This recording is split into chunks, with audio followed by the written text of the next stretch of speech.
Saya ucapkan selamat siang bagi kita semua, salam sejahtera, shalom. Bagaimana kabar jemaat Tuhan? Luar biasa, semua semangat, amin. Ya saudara-saudara yang dikasih oleh Tuhan, dunia tempat kita tinggal keras dan berat. Tapi kalau Tuhan bersama dengan kita, satu persatu kita akan atasi bersama dengan Tuhan, amin. Kita bersyukur bersama-sama karena kita telah menyelesaikan ibadah untuk Hari Raya Hujan Awal, yaitu ibadah bersama-sama dengan orang Israel, umat pilihan Tuhan. Gereja ini percaya bahwa berkat Tuhan itu Tuhan alamatkan melalui Israel. Dan di dalam Tuhan Yesus Kristus, maka janji-janji yang begitu banyak dari Tuhan untuk umat Israel dapat kita akses melalui Tuhan Yesus. Berkat Abraham itu menjadi milik kita, yaitu ada kehadiran Roh Kudus yang menuntun seluruh perjalanan kehidupan kita. Nah, saudara-saudara yang dikasih oleh Tuhan, dimulai dengan pesta Paskah. Karena itu saya mendorong kita semua, saya mengajak kita semua untuk selalu, setiap kali kita akan masuk dalam hari-hari raya daripada orang Israel bersama-sama, saudara, kita menyiapkan diri kita untuk hal yang baru yang Tuhan sudah sediakan.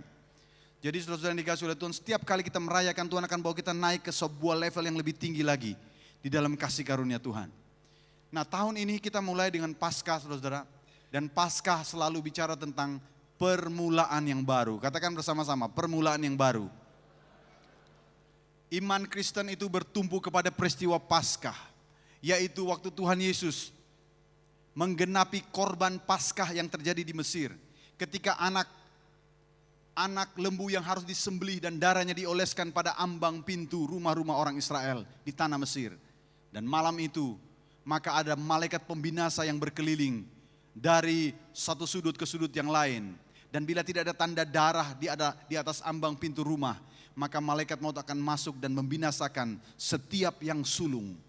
Kalau ada dalam rumah itu, bapaknya itu adalah anak sulung dari keluarga besarnya, maka bapak itu akan tiba-tiba tidak bernyawa. Anaknya yang sulung juga akan tidak bernyawa, berarti ada dua orang yang tidak bernyawa tiba-tiba secara bersamaan. Saudara-saudara yang dikasih Tuhan, sehingga ketakutan dan kengerian itu naik dari orang-orang Mesir ke hadapan Tuhan. Tetapi Alkitab berkata, setiap rumah yang ada tanda darah, tidak ada kematian. Malaikat hanya lewat saja, makanya disebut dalam bahasa Ibrani, Pesah. Dalam bahasa Inggris, Passover. Dalam bahasa Indonesia, Paskah. Hanya lewat saja, tidak ada kebinasaan. Dan saya beritahu saudara, Kristus lakukan itu dengan sempurna di kayu salib. Tanpa kegentaran, dia berkata, ya Bapa, ke dalam tanganmu kuserahkan nyawaku. Dan Tuhan menghembuskan nafasnya dan menyerahkan kepada Bapanya.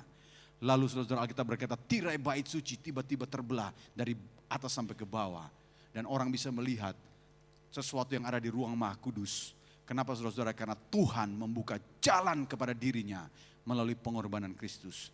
Kalau kita percaya kepada Tuhan Yesus, bukan mudah-mudahan, ya dan amin, kita dibeli dari kebinasaan dan kita terima kemerdekaan yang sejati dalam Yesus Kristus. Berikan tepuk tangan bagi Tuhan kita. Haleluya. Karena itu bagi yang sudah percaya kepada Tuhan Yesus, kita percaya satu hal, yaitu kita memiliki surga, rumah Bapa yang kekal. Karena Kristus telah membayar lunas bagi kita. Ketika dia berkata, sudah selesai, it finished, tetelestai, maka saudara-saudara, semua transaksi diselesaikan oleh Kristus, membeli kita kembali menjadi miliknya. Saudara-saudara yang dikasih oleh Tuhan, itulah peristiwa Paskah yang setiap minggu pertama di gereja ini kita rayakan melalui perjamuan kudus. Bapak Ibu, kalau perjamuan kudus jangan buru-buru dimakan, jangan buru-buru diminum. Kalau hanya anggur dan roti kan banyak di rumah kan? Benar gak? Jangan buru-buru, hormati momentumnya. Ingat, Kristus mati bagi kita. Kalau engkau hormati itu, berkat Paskah setiap bulan kita akan nikmati. Amin. Berikan tepuk tangan bagi Tuhan kita. Ada keluputan dari bahaya karena darah yang telah dicurahkan. Setelah peristiwa Paskah, maka kita memasuki hari raya yang kedua, yaitu hari raya roti tidak beragi. Hari raya roti tidak beragi adalah respon kita kepada penebusan Kristus di kayu salib. Yaitu kita datang dan menyerahkan dosa-dosa kita melalui baptisan. Bila ada di antara Bapak Ibu engkau belum dibaptis atau engkau punya baptisan kanak-kanak, maka saudara perlu review baptisan saudara supaya saudara terima berkat yang utuh. Amin. Saudara-saudara yang dikasih oleh Tuhan, jadi hidup lama kita serahkan kepada Tuhan, Tuhan ambil itu, dia buang ke tubir-tubir laut. Dan Tuhan tidak ingat lagi masa lalu kita. Kecuali iblis. Iblis akan ingatkan saudara masa lalu saudara. Itu memang spesialisasinya ya. Jangan percaya. Katakan Tuhan sudah menyelesaikannya bagi saya. Dia udah buang semua itu. Tuhan tidak mau kita menjalani hidup iman kita dengan dosa yang memikul bahu kita. Menekan bahu kita. Dia mau kita berjalan dengan mantap melihat masa depan. Karena itu saudara dikasih oleh Tuhan yang belum dibaptis. Sudah berjemaat lama-lama di sini. Jangan sampai tidak nikmati berkat. Hari raya roti tidak beragi. Amin. Serahkan diri saudara. Baptisan itu harus dewasa. Baptisan itu tidak boleh dipaksa. Baptisan tidak boleh disuruh. Baptisan harus tanda pertobatan. Beri diri dibaptis dan Tuhan akan mengampuni dosa-dosa kita. Kemudian hari raya yang ketiga, saudara-saudara. Hari raya buah sulung, saudara-saudara. Di mana itu adalah peringatan tentang setelah 3 hari kemudian setelah Tuhan Yesus mati di korban Paskah. Di hari yang ketiga dia bangkit. Saudara-saudara, hari raya buah sulung itu mengingatkan kita tentang kuasa kebangkitan yang Kristus telah jamin buat hidup kita. Iman Kristen itu bicara tentang 2 hal. Sama dengan sakramen kita, saudara-saudara, hanya 2. Dalam sakramen Kristen Protestan hanya 2 sakramen. Kalau saudara-saudara kita dari Katolik, mereka ada 7 sakramen.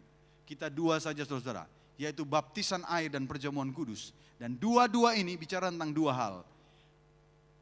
Yaitu percaya Kristus telah mati. Dan yang kedua, percaya Kristus yang mati itu telah bangkit dari antara orang mati. Waktu kita merayakan Hari Raya Buah Sulung, kita mengimani Kristus adalah kebangkitan yang pertama. Dan kebangkitannya menjamin kebangkitan kita dari antara orang mati. Kalau ada saudara-saudara kita yang sudah dipanggil oleh Tuhan, karena tugas mereka sudah selesai, Alkitab berkata, mereka beristirahat. Karena mereka akan menanti kebangkitan dari antara orang mati. Dan kebangkitan dari antara orang mati akan mengalahkan maut. Dan kebangkitan dari antara orang mati menjamin kemenangan terbesar atas musuh yang terbesar yaitu maut. Kalau kita menang atas musuh yang terbesar, apalagi musuh-musuh dalam kehidupan kita. Pergumulan anak-anak kita, bisnis. Banyak pergumulan apa sedikit? Banyak ya? Banyak Pak? Banyak ya? Tapi bersama dengan kuasa kebangkitan, satu demi satu pergumulan akan kita lalui dan kemenangan dijamin oleh kebangkitan Kristus. Makanya kita merayakan Hari Raya Buah Sulung dengan membawa persembahan buah sulung kita. Bila ada yang lupa atau pura-pura lupa, jangan saudara. Hormati Tuhan dengan persembahan buah sulung. Karena kita berkata, waktu engkau menghormati dengan persembahan buah sulung, Tuhan akan ingat rumah saudara. Berapa banyak Bapak Ibu yang rindu dalam hidup ini terjadi penambahan anak, penambahan cucu, penambahan apa lagi? Oh Pak, mobil di rumahnya 1 jadi 2, rumah saya 1 jadi 2. Bukan apa namanya, apa istilahnya?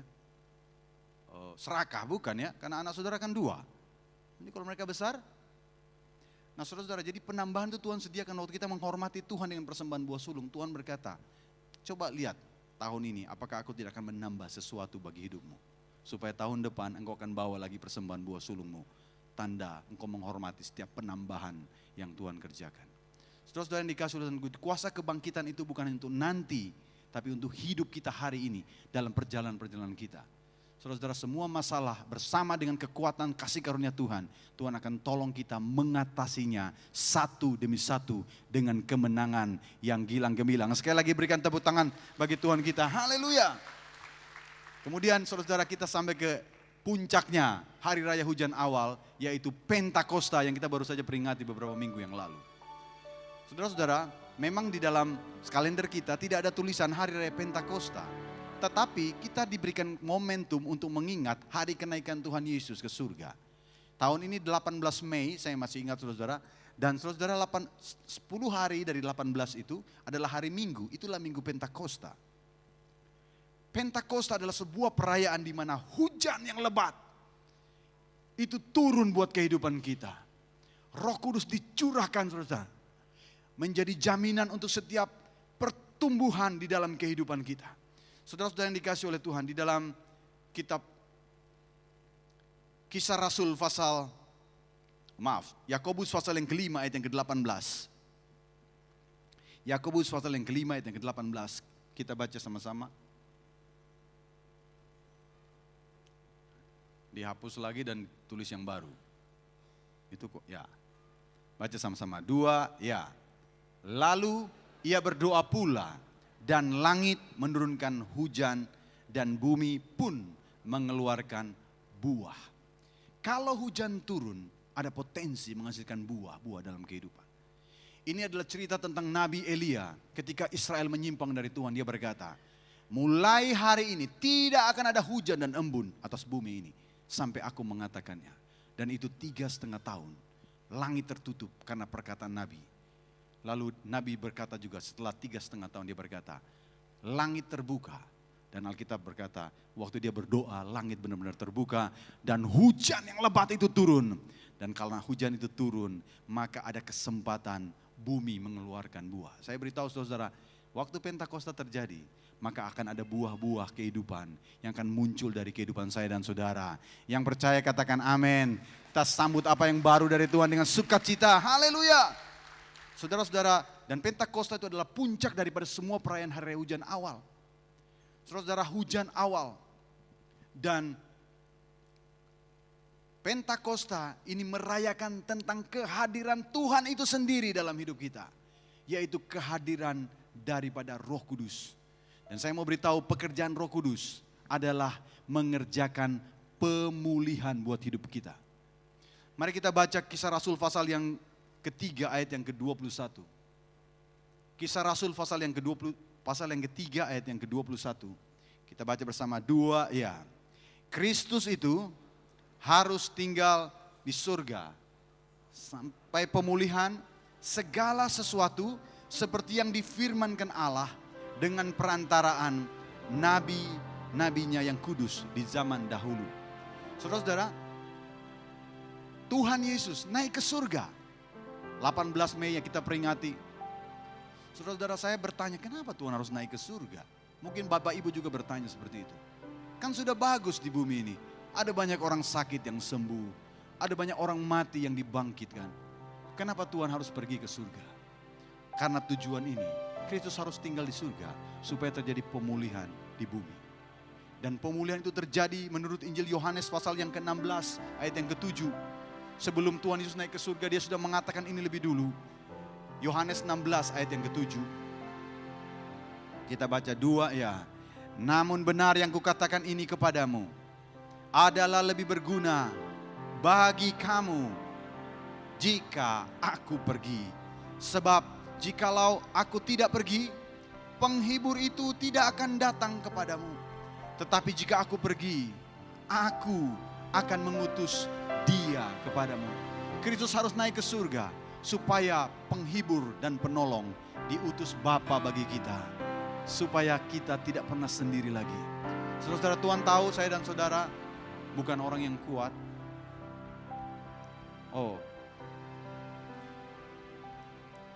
Mungkin kita tidak kuat dan tidak pandai karena kita kurang pengalaman, karena masih muda. Tapi ada yang sudah mulai umur pun mulai menurun kekuatannya, karena mulai banyak lupa. Seiring dengan rambut putih dan kekurangan rambut, maka saudara-saudara, kita punya daya ingat mulai menurun. Tapi jangan takut saudara, ada penolong bagi kita, yaitu Roh Kudus. Tuhan tahu juga kita punya masalah dalam hidup ini. Kita perlu punya teman untuk kita ajak bicara. Tapi jangan khawatir, dialah penghibur bagi kita. Saudara bisa ngomong apa saja kepada dia, dan dia akan berikan kepada kita sebuah kelegaan. Saudara, Roh Kudus datang untuk tujuan pemulihan. Untuk tujuan pemulihan di bumi. Dan Tuhan mau pakai kita untuk menjadi agen pemulihan. Yang mau katakan amin. Bekerjalah ya Roh Kudus, berkatalah lebih lagi, unapaku lawatanmu, kaulah yang ku perlu, kau terutama di hidupku. Sekali lagi, bekerjalah Roh Kudus. Ya Roh Kudus, Amin. bertatalah lebih lagi. Urapanku, lawakanku, Kaulah yang ku perlu. Kau terutama di hidupku. Di bulan ini tema daripada ibadah-ibadah kita, gereja kita, It Pentecost Again. Pentakosta yang Tuhan kerjakan lagi dalam hidup kita. Saudara, kita tidak perlu pencurahan yang baru sebab Roh Kudus sudah dicurahkan. Yang kita perlukan adalah kita membuka hidup kita supaya Tuhan berkarya dan bertahta lebih lagi dalam hidup kita. Supaya Tuhan mengerjakan pemulihan demi pemulihan di seluruh area kehidupan kita. Saudara-saudara, waktu Tuhan ciptakan manusia yang pertama, Adam dan Hawa, Alkitab berkata, Allah Tritunggal berbicara kepada diri mereka satu dengan yang lain. Baiklah kita menciptakan manusia menurut gambar dan rupa kita. Dalam istilah teologi imago Dei, saudara-saudara, gambar dan rupa Allah, otoritas yang penuh dan karakter-karakter yang mulia dari Allah diletakkan dalam diri manusia. Pertanyaannya, apakah itu masih ada dalam diri manusia? Iblis dengan semu daya tipu muslihat menipu manusia sehingga manusia ada di bawah otoritasnya. Tapi saya beritahu saudara, Tuhan potong kompas langsung, lalu dia berkata, kalau kamu percaya kepadaku, yang hilang aku akan kembalikan. Amin. Gambar-gambar Allah yang hebat itu, karakter-karakter yang mulia yang sempat hilang karena dosa dan kejahatan kita, Alkitab berkata Tuhan akan pulihkan lagi sampai dia datang kali yang kedua. Kita akan disempurnakan secara utuh. Saudara-saudara yang dikasih oleh Tuhan, semua pemulihan itu dimulai dengan sebuah proses yang disebut dengan kelahiran baru. Saudara-saudara, satu kali ada seorang akademisi teologi. Kebetulan kami sekolah teologi sama Pak Kusman, Dr. Kusman. Jadi mungkin model-model kami lah. Udah belajar semua bahasa, tapi dia adalah teolog Taurat. Malam-malam menyusup datang bertemu dengan Tuhan Yesus. Biasanya saudara-saudara, kalau orang itu ingin konsultasi, datangnya itu harus siang-siang.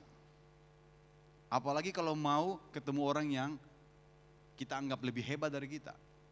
Saudara saja kalau mau jumpa bupati atau wali kota atau kepala dinas kan harusnya siang-siang ke kantor kan? Tapi kenapa malam-malam? Nikodemus ini datang malam-malam karena sembunyi-sembunyi, malu. Sebab dia punya sebuah pertanyaan dalam batinnya. Nanti kalau aku mati, aku pergi kemana? Dia bertanya kepada Tuhan Yesus, bagaimana supaya aku punya hidup yang kekal? Tuhan Yesus berkata, Yohanes pasal yang ketiga, ayat yang ketiga. Yesus menjawab katanya, aku berkata kepadamu, Yohanes 3 ayat yang ketiga. Katanya, aku berkata kepadamu sesungguhnya jika seorang tidak dilahirkan kembali, ia tidak dapat melihat kerajaan Allah. Jangankan masuk, lihat saja tidak bisa kalau dia tidak dilahirkan kembali. Saudara-saudara, orang pintar ini bingung, wah bagaimana caranya aku yang sudah tua ini kembali lagi ke rahim ibuku dan dilahirkan kembali. Lalu Tuhan Yesus berkata di ayat yang kelima, ayat 5. Jawab Yesus, aku berkata kepadamu sesungguhnya, jika seorang tidak dilahirkan dari air dan roh, ia tidak dapat masuk ke dalam kerajaan Allah. Apa yang lahir dari daging, ayat 6, adalah daging. Dan apa yang dilahirkan dari roh adalah roh. Tuhan Yesus berkata, engkau harus dilahirkan dari air dan juga dari roh. Dan itu yang disebut dengan kelahiran baru. Saudara-saudara yang dikasih oleh Tuhan, Tuhan mau semua kita mengalami kelahiran baru. Ketika Roh Kudus menjamah hidup kita dan kita mulai tahu bahwa ada yang salah dengan hidup kita. Kita merasa membutuhkan juru selamat dalam hidup kita. Dan kita mengundang Tuhan Yesus menjadi Tuhan dan Raja dalam hidup kita. Maka saudara-saudara yang dikasih oleh Tuhan, proses kelahiran baru dimulai dari dalam hidup kita. Saudara-saudara, kita perlu bertindak dari sisi kita. atas apa yang Tuhan kerjakan dalam hati kita. Yaitu kita harus memberi diri, dibaptis, tanda kita bertobat. Makanya saudara-saudara yang dikasih oleh Tuhan,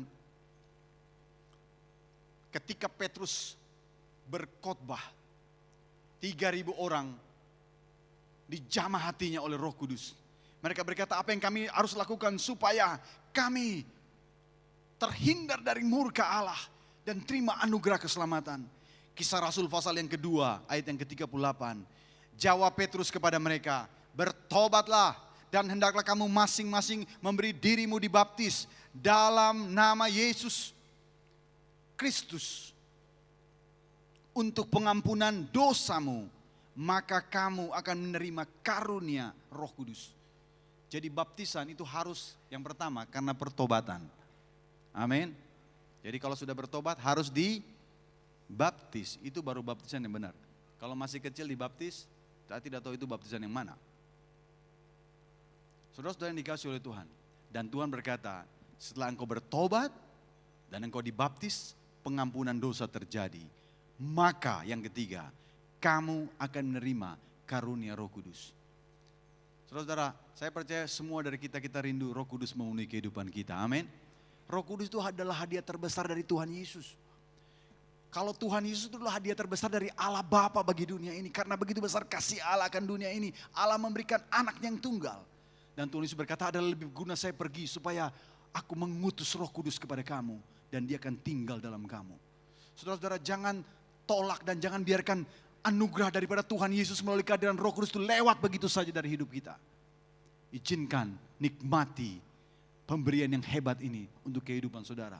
Dan saya mau beritahu saudara, hidup saudara, petualangan yang hebat itu akan segera dimulai. Dan saudara-saudara, saya mau bersaksi kepada saudara, ada banyak hal-hal baru yang Tuhan akan kerjakan di dalam kehidupan kita mengiring Tuhan. Yang mau katakan amin. Tepuk tangan bagi apa yang Tuhan sediakan bagi kita. Haleluya. Saudara-saudara yang dikasih, ada yang berkata, Pak, tapi dulu saya waktu pertama kali terima Roh Kudus, saya belum dibaptis, Pak. Kok bisa saya dipenuhi Roh Kudus? Itu namanya kasih karunia. Tapi setelah itu saudara harus dibaptis kan? Tidak mungkin tidak dibaptis tuh, nanti kering. Karena tidak sesuai jalur. Harus ikuti prosedurnya. Dan waktu kita dengar firman Tuhan dan respon dengan benar, Roh Kudus dikaruniakan bagi kita. Dan saya mau beritahu saudara yang dikasih oleh Tuhan, hal-hal yang hebat akan terjadi dalam hidup saya dan saudara. Saya membaca di dalam buku, tadi harusnya saya baca di sini tapi oke, saudara percaya saja. Nah saudara, seorang pendiri daripada Gereja Bethel Indonesia bernama Hail Senduk, beliau bercerita dalam bukunya Roh Kudus jilid yang kedua. Beliau berkata begini, Roh Kudus di zaman dia, beliau meninggal tahun 2008. Di zaman dia bekerja dengan luar biasa, menembus dinding-dinding gereja. Banyak orang tidak mau pergi ke gereja Pentakosta, tapi mereka pergi ke persekutuan-persekutuan di zaman itu. Supaya mereka dapat pembaruan dari Roh Kudus. Saudara-saudara yang dikasih oleh Tuhan, saudara-saudara kita Katolik pun mengalami terobosan sehingga salah satu pausnya minta supaya dibuatlah aturan di dalam gereja Katolik. Supaya ada peluang bagi karismatik di dalam gereja Katolik. Dan itu terjadi saudara. Saudara-saudara, pekerjaan Roh Kudus bukan pekerjaan sebuah aliran gereja. Pekerjaan Roh Kudus adalah pemberian daripada surga bagi kehidupan kita. Supaya kita nikmati pemulihan yang Tuhan sudah sediakan. Yang dimulai dengan karya Kristus di kayu salib. Dan saudara-saudara yang dikasih oleh Tuhan, kalau kita membaca kisah para rasul, maka Tuhan membangkitkan ada 2 orang dengan latar belakang yang berbeda. Untuk menjadi inspirasi bagi saya dan saudara. Kisah Rasul 1 sampai Kisah Rasul 12, ada seorang yang bernama Simon Petrus. Orang ini orang biasa. Namanya Simon, diubah menjadi Petrus. Saudara tahu arti Simon? Tadi kebaktian pertama dan kedua ada yang namanya Simon. Apakah di sini ada yang bernama Simon? Tidak ada yang mengaku atau tidak ada memang? Hah? Kebaktian kedua tadi ada. Ada yang merubah nama jadi Simon? Gak usah ya. Simon itu artinya ilalang. Ditiup ke kiri, mereng ke kiri. Ditiup ke kanan, mereng ke kanan. Ditiup dari belakang, maju ke depan. Ditiup dari depan, mundur ke belakang. Ditiup dari atas, tiarap. Ditiup dari bawah, tegak. Kadang-kadang hebat. Tapi habis itu ngaco. Itulah Simon. Siapa engkau? Engkau Mesias, anak Allah. Habis itu berapa menit kemudian, Tuhan engkau tidak perlu disalib. Terpaksa Tuhan berkata, iblis kau katanya. Itulah Simon. Tapi waktu dia dipenuhi Roh Kudus, dia enggak pelimpan lagi. Dia berkata begini, silakan kamu pilih. Ini di mahkamah agama, di pengadilan. Kepada siapa saya harus takut? Kepada kamu atau kepada Allah? Dan semua bilang, tidak ada yang berani jawab. Sebab mereka mengaku hanya harus takut kepada Allah. Amin. Petrus jadi pemberani. Petrus menjadi soko guru di dalam gereja mula-mula. Di dalam saudara-saudara kita Katolik, dia adalah paus yang pertama bagi gereja. Saudara-saudara yang dikasihi oleh Tuhan. Tuhan pakai Petrus, orang sederhana yang bersalahan menjadi pribadi, saksi yang luar biasa. Lalu pasal 12, pasal 13 sampai pasal 28, ada seorang yang lain. Ini akademisi, ini politisi. Siapa politisi di sini? Oh, kayak Pak Kusman lah ya, akademisi. Tadi ada Pak, ya banyak ya di sini, banyak politisi, pejabat-pejabat. Namanya Saulus, seorang pinter, cendekia, punya potensi menjadi pimpinan daripada generasi muda orang Yahudi. Satu kali dia menggunakan kuda. Di zaman dulu kuda itu seperti apa? Ferrari apa Jaguar? Sama ya? Ferrari. Tiba-tiba dia mau menganiaya jemaat. Tiba-tiba Tuhan nampakkan diri. Jatuh dari kuda. Lalu suara itu berkata, Saulus, Saulus, mengapa engkau menganiaya aku? Lalu dia berkata, siapa engkau Tuhan yang aku aniaya? Dan suara itu berkata, akulah Yesus yang kau aniaya. 3 hari orang muda ini buta, tidak bisa melihat dan ketakutan. Dan saudara Tuhan jamah dia, diubah menjadi Paulus, sang rasul pembawa Injil ke bangsa-bangsa. Asia kecil dia selesaikan, bahkan dia masuk ke Eropa. Sehingga Injil berkembang dengan luar biasa. Tuhan juga bisa pakai orang-orang yang keras kepala. Amin. Jadi kalau ada yang keras kepala, doakan saja. Indah pada waktunya. Waktu dia balik, dia akan jadi saksi yang luar biasa. Jangan dikutuk-kutuk ya, jangan dibilang, jangan dikutuk-kutuk. Doakan saja, Tuhan jamah dalam nama Yesus. Jamah, tangkap dia Tuhan. Nah kalau sudah ditangkap kayak gitu, berani mati untuk Tuhan. Tapi saudara-saudara, di antara 2 tokoh besar ini ada 1 orang lagi yang jarang dibaca. Tapi saya dorong saudara-saudara, supaya kalau saudara berkata, saya ini orang biasa, saya orang sederhana. Saya beritahu Tuhan mau pakai kita semua menjadi alat yang luar biasa. Amin. Berapa yang mau dipakai oleh Tuhan? Berikan tepuk tangan bagi Tuhan kita. Haleluya. Amin. Nah saudara-saudara, kita baca cepat-cepat saja ayat-ayatnya. Dalam Kisah Rasul pasal yang pertama ayat yang ke-13. Setelah mereka tiba di kota, naiklah mereka ke ruang atas tempat mereka menumpang. Ini murid-murid ya. Mereka itu adalah Petrus dan Yohanes, Yakobus dan Andreas, Filipus dan Thomas, Bartolomeus dan Matius, Yakobus bin Alfeus dan Simon orang Zelot dan Yudas bin Yakobus. Ada 1 nama di sana yaitu Filipus. Katakan bersama-sama, Filipus. Nama ini yang saya mau angkat. Filipus. Nah saudara-saudara, dia ini adalah 1 dari 12 murid. 1 tereliminasi karena berkhianat, diganti dengan Matias. Tapi Filipus tetap murid yang berubah menjadi rasul. Lalu di dalam pasal 6 ayat yang ke-5, Kisah 6 ayat yang ke-5. Ini adalah waktu murid-murid merasa, para rasul merasa, aduh terlalu sibuk kita punya pelayanan. Untuk orang miskin diabaikan, maka mereka memilih 7 orang yang baik untuk menangani orang-orang miskin. Itu yang disebut diaken. Di sini banyak diaken ya. Tugas diaken yang pertama adalah perhatikan orang miskin. Jadi kalau ada orang miskin di dalam jemaat, lapor aja sama diaken. Amin. Ya kan Pak Leo? Ya nanti diaken yang eksekusi. Apa yang perlu dibantu ini? Dibantu. Supaya jangan ada yang kekurangan. Yang setuju katakan amin. Melalui FA mungkin atau melalui pelayanan kemanusiaan kita. Luar biasa. Nah, usul ini diterima baik oleh seluruh jemaat. Lalu mereka memilih yang pertama Stefanus, seorang yang penuh iman dan Roh Kudus, dan Filipus, Prokorus, Nikanor, Timon, Parmenas, dan Nikolas, seorang penganut agama Yahudi dari Antioquia. Jadi Filipus ini juga dia jadi 1 dari diaken itu yang melayani meja, melayani orang miskin. Lalu tidak sampai di situ saudara, dia setia lakukan itu. Kisah Rasul 8 ayat yang kelima dan ayat yang keenam. Kita baca sama-sama ayat ini. 2 ya. Dan Filipus pergi ke suatu kota di Samaria dan memberitakan Mesias kepada orang-orang di situ. Ayat yang keenam. Ketika orang banyak itu mendengar pemberitaan Filipus dan melihat tanda-tanda yang diadakannya, mereka semua dengan bulat hati menerima apa yang diberitakannya itu. Jadi seorang murid yang sudah jadi rasul ini, yang juga adalah seorang diaken ini, saudara-saudara, dipakai juga menjadi seorang penginjil di Samaria. Kalau Petrus Yerusalem dan Yudea, Paulus ujung bumi, maka di Samaria itu adalah pelayanan daripada tim Filipus ini, saudara. Orang yang tidak terkenal ini, tapi dia dipakai dengan efektif, memenangkan jiwa. Sementara dia melayani laki-laki dan perempuan yang begitu banyak, mereka dilawat dengan kesembuhan, mujizat. Di dalam ibadah-ibadah KKR yang hebat, tiba-tiba Tuhan berbicara di ayat pasal 8 ayat yang ke-29. Lalu kata Roh kepada Filipus, 8 ayat 29. Pergilah ke situ dan dekatilah kereta itu. Roh Kudus beritahukan kepada Filipus pergi ke satu tempat yang sepi. Ada satu orang yang perlu keselamatan. Dia adalah Sida-Sida dari Ethiopia. Sri Kandate, bendahara raja yang ada di Ethiopia. Pasti dia kulit hitam, saudara-saudara. Baru saja menyelesaikan ibadah di Yerusalem dan akan pulang ke negerinya kembali. Dia sedang membaca kitab suci dan dia tidak mengerti apa arti pembacaan kitab suci. Dan Tuhan bicara kepada Filipus di tengah-tengah KKR itu, pergi dan temui dia. Dan Filipus tinggalkan acara ramai itu dan ketemu dengan satu orang ini dan menceritakan Yesus kepada orang ini.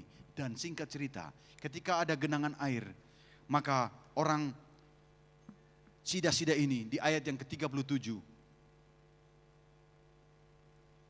36, mereka melanjutkan perjalanan mereka dan tiba di suatu tempat yang ada air. Lalu kata Sida-Sida itu, lihat di situ ada air. Apakah halangannya jika aku dibaptis? Setelah dia ceritakan tentang anugerah, langsung berespon, saudara-saudara. Dan Filipus di ayat yang ke-37 berkata, sahut Filipus, jika Tuhan percaya dengan segenap hati, boleh.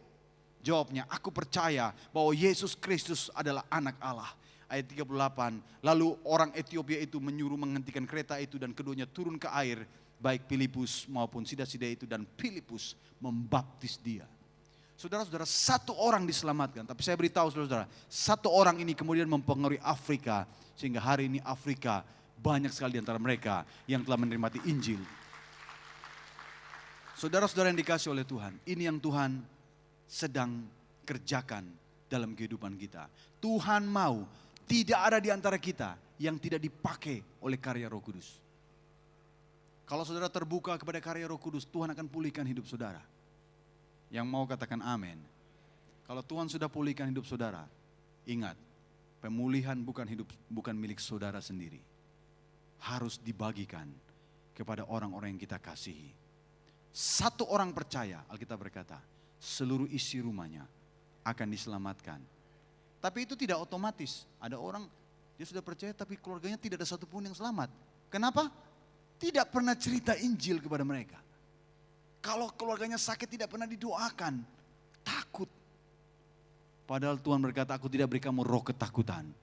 Tapi roh yang membagikan kasih, ketertiban. Amin. Saudara-saudara yang dikasih oleh Tuhan, ini waktunya. It Pentecost again. Alami Pentakosta itu kembali, saudara-saudara. Jadilah saksi Kristus karena Tuhan Yesus berkata, tapi kamu akan terima kuasa kalau Roh Kudus turun ke atas kamu. Dan kamu akan jadi saksiku. Mulai dari Yerusalem, Yudea, Samaria, sampai ke ujung bumi. Semua lini kehidupan. Tuhan telah berkati kota ini dengan kehadiran gereja Bethel Indonesia. Saudara-saudara terhisap dalam gereja ini. Tapi tidak sampai di situ. Tuhan mau pakai saudara-saudara semua. Jemaat di GBI, Keluarga Besar Medan Plaza. Untuk menjadi berkat atas kota ini. Amen. Kurang semangat tepuk tangannya ya. Oke, beritahukan kepada kiri kanan, Tuhan mau pakai hidupmu dan hidup saya juga. Ada yang dipakai seperti Petrus, lumayan terkenal ya. Atau seperti Paulus yang hebat sekali. Tapi Tuhan juga bisa pakai saudara dan saya seperti Filipus. Tuhan akan pakai dimanapun engkau berada untuk jadi berkat. Dan project atau pekerjaan pemulihan ini akan berlangsung terus sampai Tuhan Yesus datang kali yang kedua. Dia akan sempurnakan semua pekerjaan baik yang kita sudah lakukan. Karena itu saudara-saudara yang dikasih oleh Tuhan, Roh Kudus sudah dicurahkan. Bagian kita, mari kita buka diri kita. Minta setiap hari. Nah saudara yang terakhir saudara, ada banyak kebiasaan daripada jemaat. Pagi-pagi datang ke gereja semangat sekali. Katanya, baterai saya udah habis. Jadi saya perlu dicas dengan ibadah. Jadi waktu ibadah selesai katanya baterainya penuh. Mulai hari Senin baterainya dipakai kan. Mulai turun dia 75%. Turun. Jadi hari Sabtu emosinya tinggi. Karena baterainya makin lowbat. Datang lagi ke gereja buru-buru. Pagi-pagi 1 kebaktian kurang, 2 kebaktian. Kadang-kadang saya khotbah, kenapa tadi sudah kebaktian masih kebaktian lagi? Rupanya katanya kurang penuh. Masih 75%. Oke, sama juga, kurang lagi. Saya beritahu saudara, Tuhan itu bukan tinggal di luar hidup saudara. Bukan karena teman-teman saudara berbahasa roh. Bukan karena para penyembah yang luar biasa ini mengangkat suara menyembah Tuhan. Maka kita dicas, bukan saudara. Jangan mau sumber dari luar. Izinkan dia masuk dalam hidup saudara. Amin. Kalau saudara sudah dipenuhi Roh Kudus, kalau saudara kering, sebentar aja. Saudara nyanyi, buka lagu, nyembah sebentar, langsung penuh kembali. Dan itu yang Tuhan mau. Saudara bawa hadirat Tuhan dimanapun saudara berada. Supaya saudara pengaruhi dunia yang kacau ini dengan kasih Tuhan, dengan hadirat Tuhan. Itu yang Tuhan mau, Tuhan jadikan kita semua agen pemulihan atas dunia ini. Berikan tepuk tangan.